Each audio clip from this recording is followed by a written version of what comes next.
Hey, Phil Ebner here with Video School Online. This is a very informal response to a question that I frequently get in my Adobe Premiere Pro courses. People often are confused about what a sequence is and when do you use a sequence. Should you use multiple sequences? What do you use a sequence for? So that's what I'm going to be talking about in this video. So basically, you think of a sequence as your video within your project. This is the video that you're working on.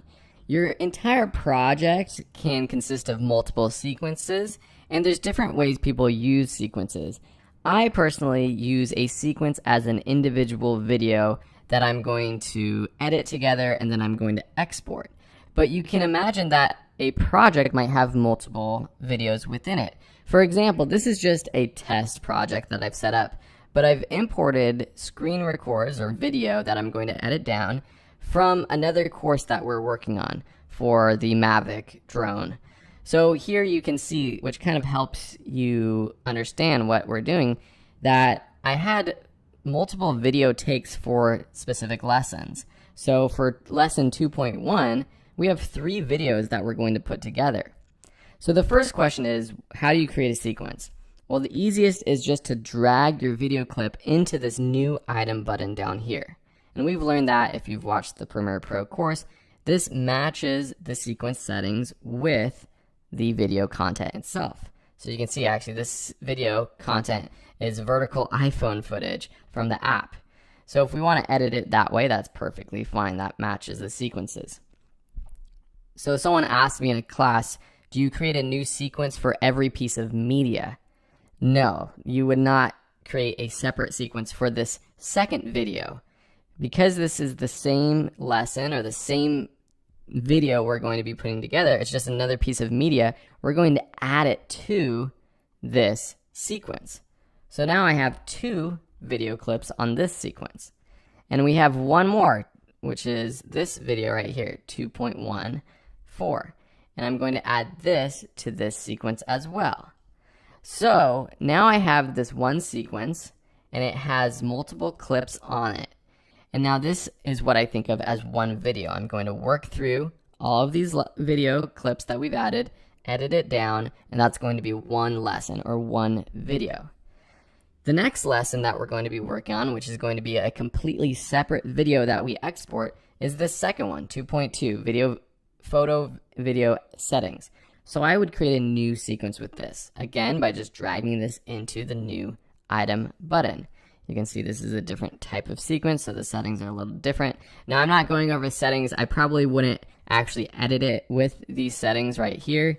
This is a vertical video. I would edit it with horizontal settings, but I'll go over that in another lesson. I kind of talk about that in another lesson.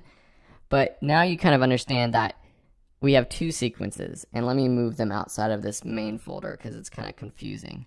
So let me close down this bin. And here are our 2 sequences that we've created. One is for lesson number 1 in this section of the course. Then the second video is for this lesson number 2. Okay, so I hope that makes sense. If we have other media that we want to add to this lesson or this video, we can add that. So we can add photos, we can create graphics, we can add music. That's all stuff that we'll have to import into our project and then put into our sequence. But again, for the person who asked, do we create a new sequence for every piece of media? No, that wouldn't make sense because you would have video, you would have photos, you would have music that you've brought in, and you want to add those to the one sequence.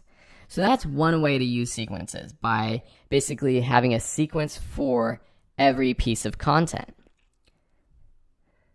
So that's one way to have sequences, basically creating a sequence for every individual video that you're going to work on within this project. Another way that people use sequences, especially for longer term projects, is for versions of your video.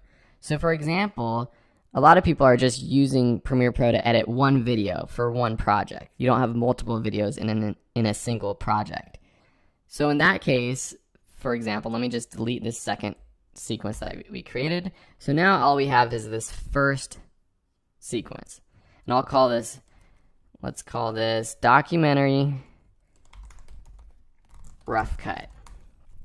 Now, the way that you actually work through your project might be different, but one simple way you would do it is you would create a rough cut. So I would edit all my video, make some changes, make some cuts, maybe delete this clip if it was bad or whatever, put our entire video together here. And then before actually moving on to the fine cut or the final cut where we're making more changes, what I might do is actually copy this and paste it. I'm just on a Mac, I'm just doing Command C and then Command V, then rename it to Documentary Fine Cut. Usually for your cuts you go rough, fine, and then final, or there might even be some in between. But the fine cut is the next step. And the reason why we do that is because say we make some changes to this sequence. So we make some changes to this sequence, we edit out this clip, we do a bunch of stuff, we add music, we adjust sound, we adjust, add effects, transitions, but we want to go back and see what the rough cut looks like. Now we have this rough cut saved, so this is the original version. You don't have to undo things or anything like that, you can just go back. And so we would make changes, and then say we want to do another round of editing. We would copy it and paste this sequence, copy and paste it, copy, paste, there we go, rename, final cut, or however many versions you want to do. Sometimes I don't do rough, fine, final. What I'll do is just documentary version 1, version 2, 3, 4, and then just go as many times as I create a new version. Some people create a new version every time they open up Premiere Pro to edit.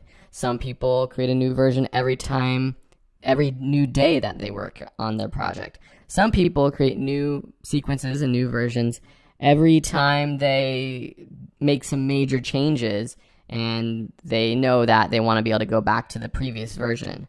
Or sometimes it's just if you have to actually show your cut to a client, for example, and so you have version 1 that you show and then they give you notes and then you make a version 2 so that if they say, oh, let's go back to how it was in version 1, you have that available.